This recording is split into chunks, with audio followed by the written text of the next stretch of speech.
Hello, everyone.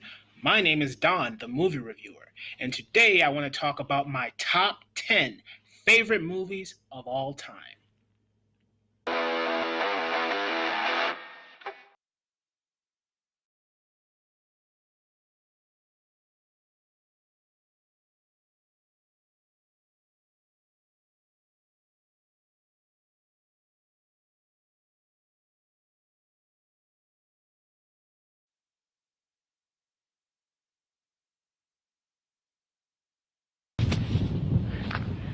They're coming to get you, Barbara. Night of the Living Dead. Now, I remember being a very small child watching this movie, and it's scaring the living daylights out of me. I remember watching it with my mother in the dark in a tiny cramped room, and it just got to me, man. Like, it has a very eerie atmosphere to it. It has a sense of dread. You don't know who to trust, or like, is Cooper trying to plot against Ben, and does Ben really have good intentions? And it's like just claustrophobia, and it's just like you don't know what's coming around the corner. And I always preach this aspect about the movie is that not only do you have like zombie rampant beasts outside trying to get in and eat you, you also have some people inside the house that you don't trust. And that's just, you're not safe inside or outside. And I love that aspect of the movie. Now, you can say that there are a lot of cheesy things in here. Like, for one, there's a scene at the cemetery where I remember showing this to a friend of mine because I love this movie so much. And I showed this movie to him, and there's the scene where the main girl's brother he falls over because he's wrestling with this zombie, and he hits his head on a tombstone. And now in the movie, you don't literally see his head hit the tombstone. Now in the remake version, they show it, but then it looks really fake because it looks like a dummy. But in the original version, it looks like you can't even really see his head hitting the tombstone. And so if you can like suspend your disbelief in that regard, as far as like, okay, yeah, this is a really old movie. They didn't have the budget to, make it look as real as possible, but they did what they could. So you just have to let that go. And I still enjoyed the movie regardless of that minor flaw. But you can also say that this movie has some things in it where it's like, okay, the main woman in this movie, she doesn't really get to do virtually anything in this. But then the thing you have to understand is that her character is traumatized. Okay, she just saw something horrific happen to her brother. Then on top of that, she goes to this house with this strange black dude, and he punches her in the face. Like the last straw for her. So now she doesn't trust anyone. She's completely quiet. She just wants to get out of there. But then by the end of the movie, she she draws that power, but then it's kind of too late. So that's the explanation I have for her character not really doing much. So I let that slide. I will say that the original version is the best version. It's the black and white original. It's fantastic. Still to this day, I think it holds up. I'd drag you out there and feed you those things.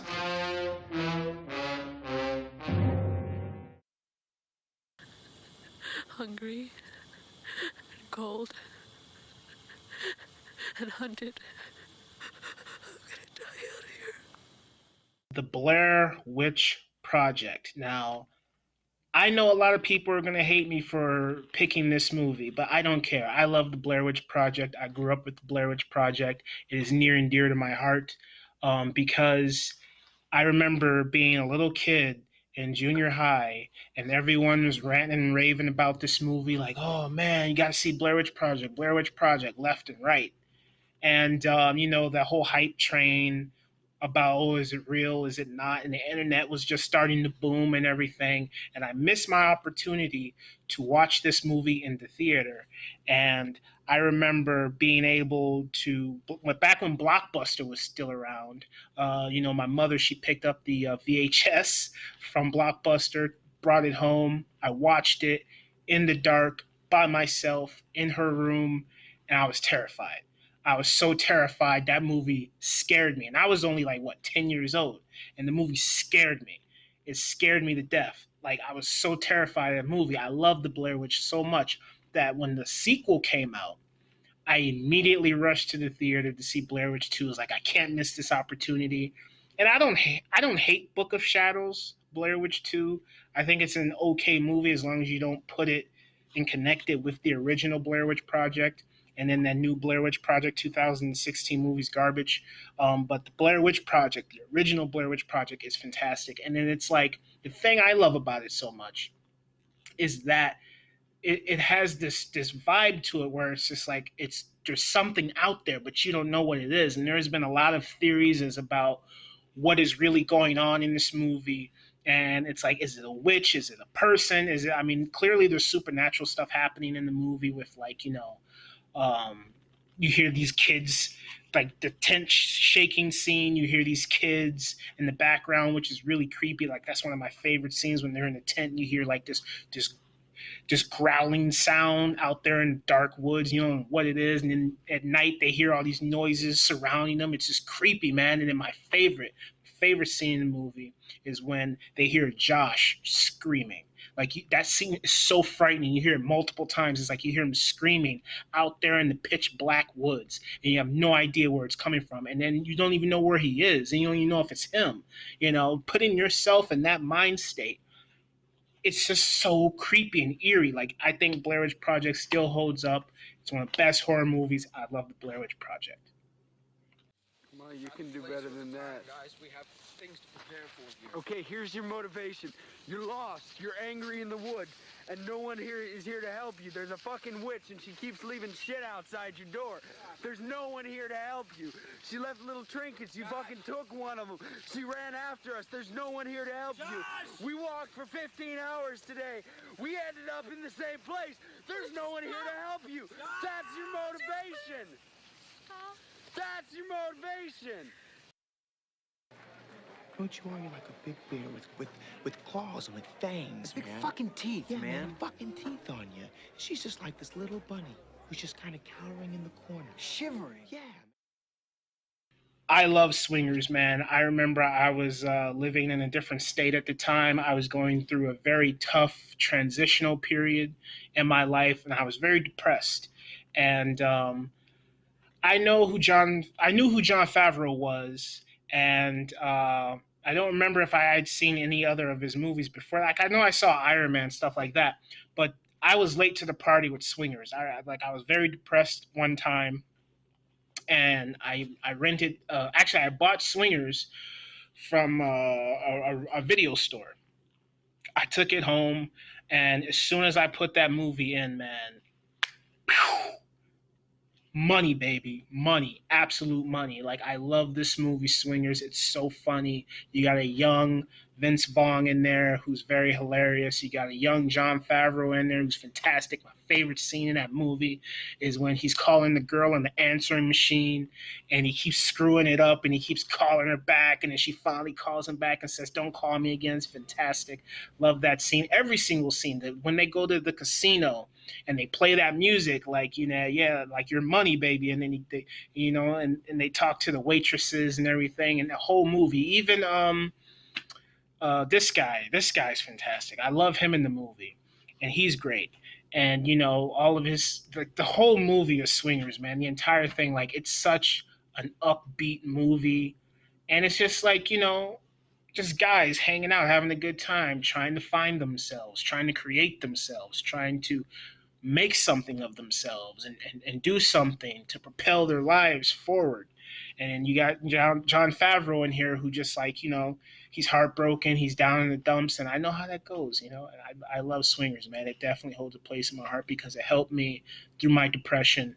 I love Swingers. They should definitely make a sequel. I want to see a sequel to Swingers, man. Do it, man. Do it. Have a reunion, something.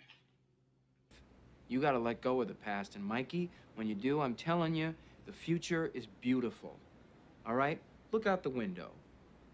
It's sunny every day here. It's like manifest destiny. Don't tell me we didn't make it. We made it. We are here. And everything that is past is prologue to this. All of the shit that didn't kill us is only... all that shit. Oh, and every day he doesn't, people will die. Starting tonight. I'm a man of my word. I love The Dark Knight, man. I remember when The Dark Knight first came out. I saw it twice in the theater. That's not a lot of times, but hear me out. I saw The Dark Knight twice in the theater. First time I saw it was with a girlfriend I was with at the time, and it was in the traditional theater, and it was good. I loved it. First movie I ever clapped to at the end, and it made me cry. The ending when Gordon makes his speech makes me cry. I admit it because after you watch the entire movie, see what everyone goes through, you see that ending. Gordon gives his speech, makes me cry. It's fantastic. And then it's like I remember I saw the movie a second time, but in IMAX. And now the IMAX experience at that time was the first time for me, and I wish they would re-release The Dark Knight in IMAX, man, because it was fantastic. Filled the whole screen. The Bat Tumbler chasing the Joker truck scenes, fantastic in IMAX. It puts you right in there. You could feel the vibrations. That first experience for me, nothing has topped that so far. Like, absolutely. Not even Dark Knight Rises, man. The Dark Knight in IMAX is fantastic. And the movie's so good, man. It has so many quotable lines in it. Heath Ledger's Joker is fantastic. Definitely deserved that Oscar. Um, and then I know a lot of people want to talk about Two-Face. Harvey Dent's transition in the movie makes no sense. But to me, it makes sense because it's like, he was the good guy. He fought for justice, but you could tell he had a dark side to him. I mean, they didn't fully go with the comic book version of Two-Face's, arc or anything, but the movie was over. Like there was so much stuff going on in it already that they couldn't add that. But the scene when he captures one of the Joker's henchmen and puts a gun to his head, I think is clear enough that yes, Two Face has a mean streak to him. And then when he loses all the things that he loves, like Rachel, it makes him turn to the dark side, and he's like, yeah, I lost. Even at the end of the movie, he explains like, I lost everything I fought for, and it's like the city's just too damn corrupt. I can't clean it up. All of you are Batman. I don't like you, Gordon. All of you betrayed me, and I lost the one thing I care about in this world. Screw all of you. And then even with his coin thing, they even justify that too, where it's like, yeah, my father gave me this coin. Last time he saw the coin, he gave it to Rachel. One side of it is burnt, so he's using that as like, yeah, the metaphor, Rachel, for justice and everything. I love The Dark Knight. So fantastic. I know every single scene in that movie, every single line, like the back of my hand. I can do a one-man show on The Dark Knight if I wanted to.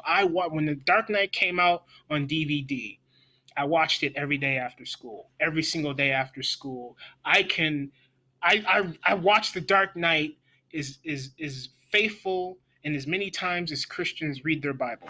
Seriously. However, you're right. Rachel's death was my fault. Please don't punish the boy. Please punish me. I'm about to. Tell your boy it's gonna be all right, Gordon. Lie. Like I lied. It's going to be all right, son. I don't dare move. I don't live. Whatever I do is a disaster. I would so love to be able to chase the bear away. And for you not to be afraid anymore. Mr. Nobody. Mr. Nobody is a fantastic movie. The first time I saw Mr. Nobody, I was watching Netflix. I was just, skimming through the different options, and Jared Leto's face popped up. And I love Jared Leto. I think he's one of the best actors working today. And I watched it because I was like, oh, it looks different, and I like different weird movies and stuff. So I started watching it, and I fell in love with this movie the second it ended. It's a long movie. It's like almost 3 hours, but it's perfect, man. Like the movie has so much going on in it. Yes, it centrally is a love story, and me, I'm not really too fond of love stories. As long as they're done well, it's fine. But with this is more than that. This is like a sci-fi movie. It's a love story. It's a romance. It's a drama. It's weird, and it's like this weird stuff going on in here. And also, the thing that I love most about it is that it deals with choice. It's like the choices you make currently can affect things for you in the future. So then it's like, when you think about it, what if you had the opportunity to go back to a choice that you made that you feel like that you wish you could change, and change it, and then you like, okay, alter the course of your life moving forward. And I love that aspect of the movie. Now there are some scenes that are like really corny. Like there's a scene where this little boy explains like why he remembers everything, and they're in this place called the Oblivion, where it's like kind of like heaven. And it's corny, and they play this corny music and all this stuff, and some of it is corny, but it's such a good romantic movie.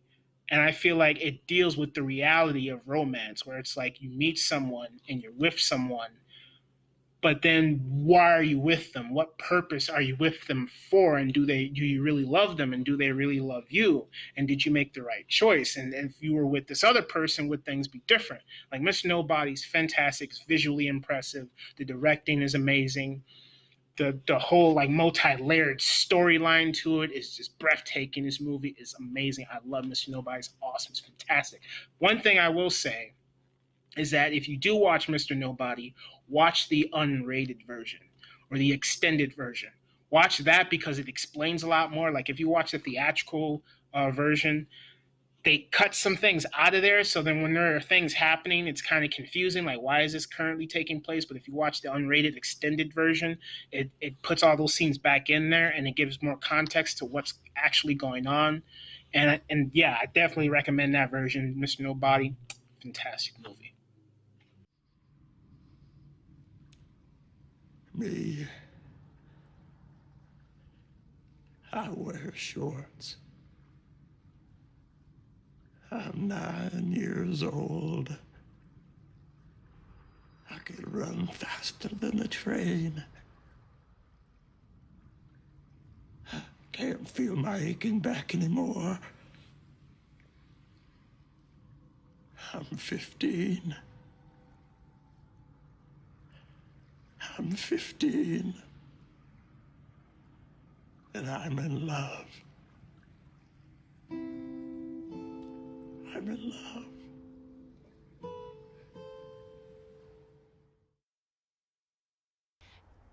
You want to know why my BJs lacked enthusiasm? I hated you. I hated your hair. I hated your ugly legs, your forearms. I hated kissing your lips, Dave, okay? And that's why I lacked enthusiasm when your cock was in my mouth. Now, I'm not a huge Nicolas Cage fan, but I would say this next to Raising Arizona and next to was it Leaving Las Vegas, The Weatherman is my favorite Nicolas Cage movie. Like Nicolas Cage in this, he tones down his crazy. Like he's still a bit crazy, but he tones it down a little bit. And the directing in this movie is fantastic. Like the directing in this movie, the whole atmosphere of it, the tone of this movie is just amazing. I love all aspects of this movie. Like I was watching it with my girlfriend recently, and I hadn't seen it in a while, and I watched it, and I was like, man, this movie is so good, and it's so heartfelt too, because then it's like you're dealing with realistic situations. It's executed in a weird way, but the story and the dynamics with the characters and their interrelationships with and their relationships with each other is fantastic. And like dealing with Nicolas Cage and him wanting to get back with his wife, and then him kind of doing a bad job with his kids, and then his wife marrying another guy, and he can't accept that. And then he's like, I can't accept the reality that's currently taking place. I wish things could go my way. But then at the end of the movie, he realizes like, yeah, I can't change things, but I'll accept this American accomplishment. I love The Weatherman. Fantastic movie. Beautiful.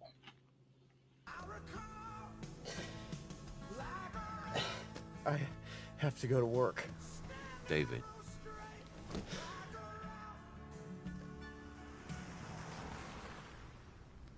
This shit life. We must chuck some things.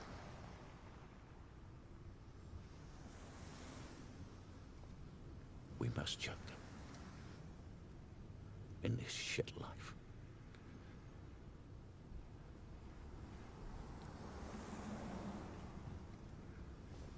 There's always looking after. We're gonna be dropped into France, dressed as civilians. And once we're in enemy territory, as a bushwhacking guerrilla army, we're gonna be doing one thing, and one thing only. Killing Nazis. All right, and number 4 is Inglorious Bastards. Now, Inglorious Bastards, I would say, is one of my favorite Quentin Tarantino movies. Like the opening scene with Christoph Waltz. That's all I gotta say, man. Like the opening scene with Christoph Waltz is fantastic, and then you have, the scene when they're in the bar where it's Michael Fassbender, and the one guy asks him about his accent, and it's a tense moment, very tense. And then the shootout happens. It's awesome. Then you got the scene where they're about to take out Hitler, and then you got Christoph Waltz speaking Italian to Brad Pitt when they're trying to disguise themselves as Italian filmmakers, and he can't speak a lick of Italian except for like a few words, and it's very funny. So this movie is like it's drama heavy, it's brutal, it's violent, it's funny, it's tense. It has really good dynamics in here with character interactions and everything. Beautiful movie. I love Inglourious Bastards. What else can I say? Great movie.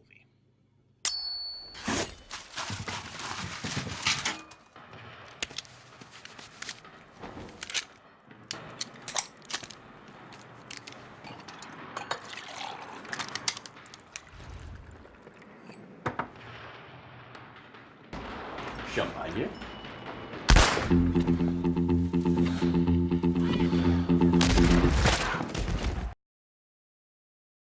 I did lose $1 million last year. I expect to lose $1 million this year. I expect to lose $1 million next year. You know, Mr. Thatcher, at the rate of $1 million a year, I'll have to close this place in 60 years. Number 3 is Citizen Kane. I love Citizen Kane. Orson Welles, man. Citizen Kane. I've talked to a few people about this movie. A lot of people are like, oh, this movie's boring, all this stuff. First time I saw this movie, I saw it in my film class. I saw this movie in my film class. And usually when I'm watching movies in my film class, I fall asleep. I'm doing stuff like this. Usually I'm asleep during this class. But then my instructor, my teacher, she showed Citizen Kane. And it's the first time I saw it. And when I saw it, I was amazed. I was like, holy crap, man. This movie, not only the directing, like when you talk to people about this movie, or when I talk to people about this movie, people who don't like it will agree and say that, yes, the directing, all the technical aspects of this movie is great.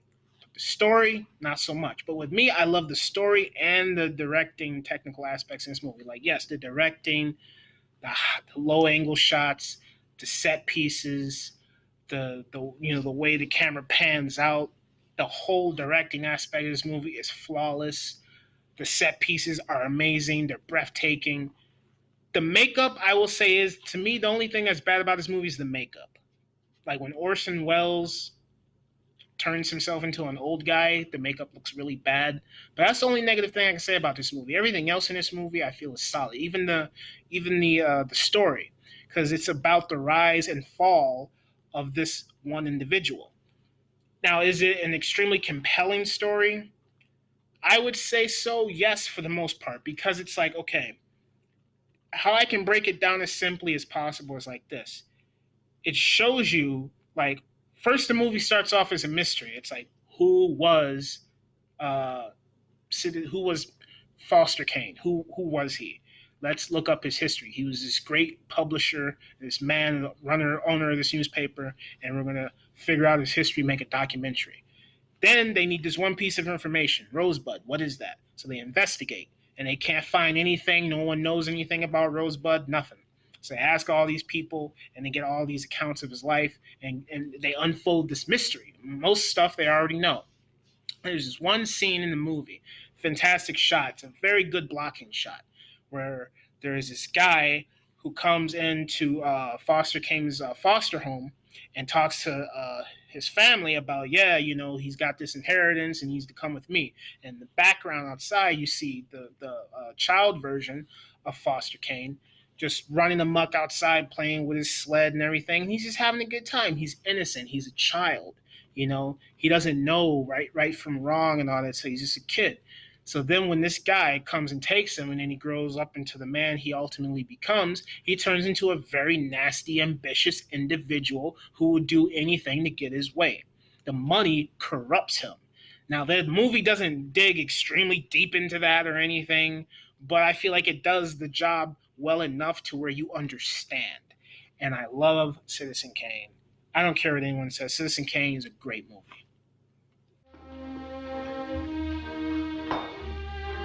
You're beautiful. Oh, I can't. Yes, you are. You're very, very beautiful.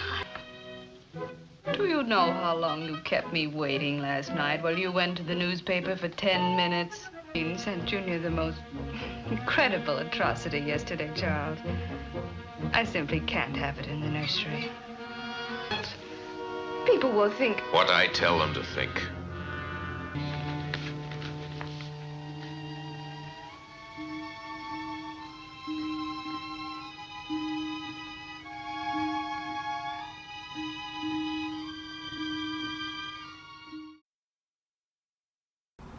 Would you give a guy a foot massage? Fuck you. You get him a line? Fuck you. I'm kind of tired. I could use a foot massage myself. Yo, man, you best back off. I'm getting a little pissed here. I love Pulp Fiction. Like, it's my favorite Quentin Tarantino movie. Everything about Pulp Fiction is fantastic. Every time I watch Pulp Fiction, I get sucked into it.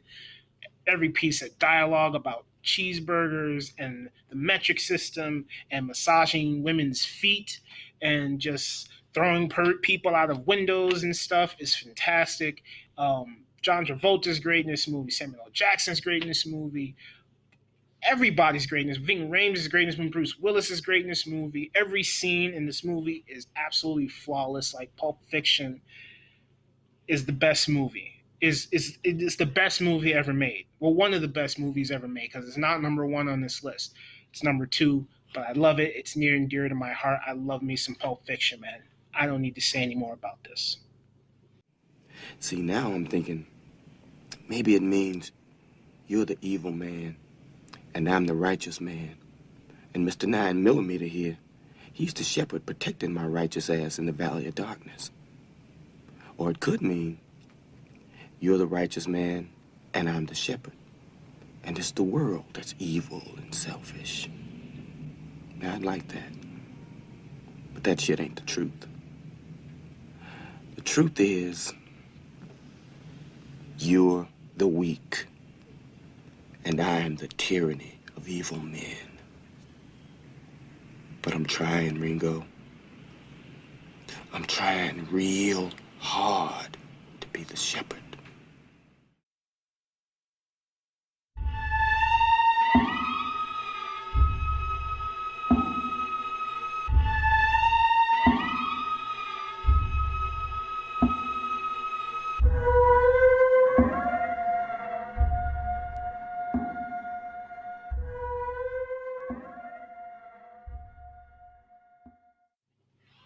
All right, number one. Drum roll, please. Number one, Under the Skin. Under the Skin, that came out 2014, starring Scarlett Johansson. I love me some Under the Skin, man. Under the Skin is a flawless movie. You could compare it to 2001: A Space Odyssey, where it's like, it's very vague. But the story, I feel that it's easy to follow. Like, a lot of reviews that I've heard from people, they'll say this movie makes no sense, nothing in here serves a purpose, and it's boring, and it's tedious, and it goes nowhere. I can understand that. But for someone like me, I watched this movie, and the opening scene, it's like, yeah, what's going on? It's weird. But then you're like, I want to know what's happening. So then you watch the next scene, and you're like, okay, some weird stuff going on here. What is this? Then you go on. Then there's one element in the movie where it gives you a hint of what's happening. And this movie, to me, is the type of movie where if you're not really paying attention to it, and if you leave the room, you will miss something, and then you'll be just completely lost.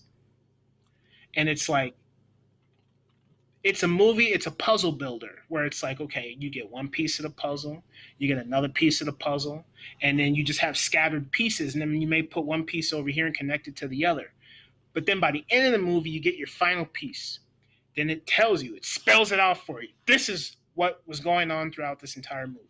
So then when you see the ending, it's so satisfying because then you reflect on what you just previously saw in the movie and you're like, holy crap, that's why all that stuff happened. This is what's going on here. And it's so profound when you really look at this movie underneath the surface, underneath the skin. Because there's so much going on in this movie. It deals with, like, identity. Like, who are we as people? Uh, where do we fit in at? Are we following the right paths in our life? What does it mean to be human? What makes us human? And do these things really mean anything to us? Do these things really fulfill us? And I love this movie so much. Like, my favorite scene, I think, in this movie is the baby being left on the beach scene. I talked to my mother about this scene, and she's just like, yeah, that I don't want to see a baby being left on the beach. That's sad. And it is sad. It's such a good scene, though, because then you have Scarlett Johansson standing there on the beach. This family, and this family's drowning. They leave their baby on the beach because the wife, leaves the baby to save the dog that's drowning. And the husband leaves the baby to save his wife, who's trying to save the drowning dog. Then the surfer guy runs out to try and save all three of them. And the whole family drowns. Everyone drowns except the surfer guy. Scarlett Johansson knocks him over the head with a rock, drags his carcass off the beach, and the baby's left there crying. Then this, like, overseer guy, this motorcycle man who's, like, controlling everything, he goes on the beach to collect the surfer dude's belongings, and he leaves the baby on the beach crying. And then you see this baby trying to stand up, trying to fend for itself. But it can't go anywhere because it's too young. It can't even walk yet. But that instinct in that child is like, my parents aren't here. I don't know what's going on. It's dark outside, and, like, I'm scared. I don't know what's happening, And it's such a it touches me in my heart, man.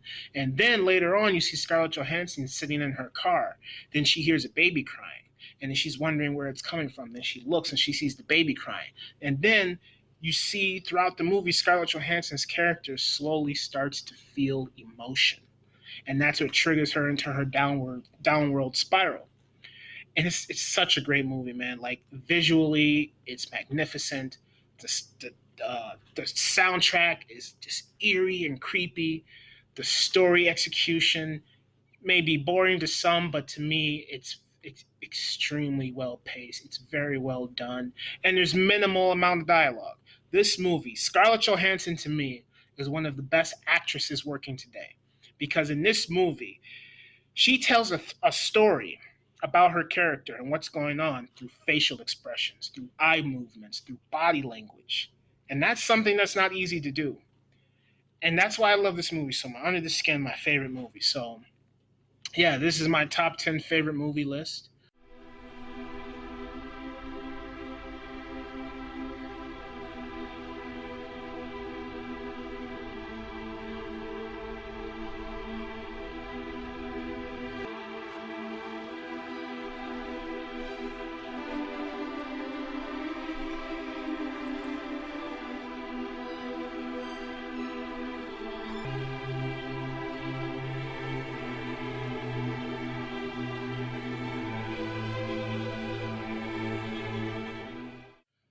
All these movies mean something to me personally. And I created this list off the fact that, yeah, every time I watch these movies, they affect me. I remember something from them about my childhood, or I was going through something at the time. And that's the reason why these movies are in here so much. That's the reason why these movies are in here at all. And yeah, man, if you haven't seen any of these, I highly recommend them. I'm pretty sure a lot of you have seen most of these, like Dark Knight and such. But yeah, man, that's my top 10 favorite movie list. So, as always, thank you for watching, and I'll see you next time.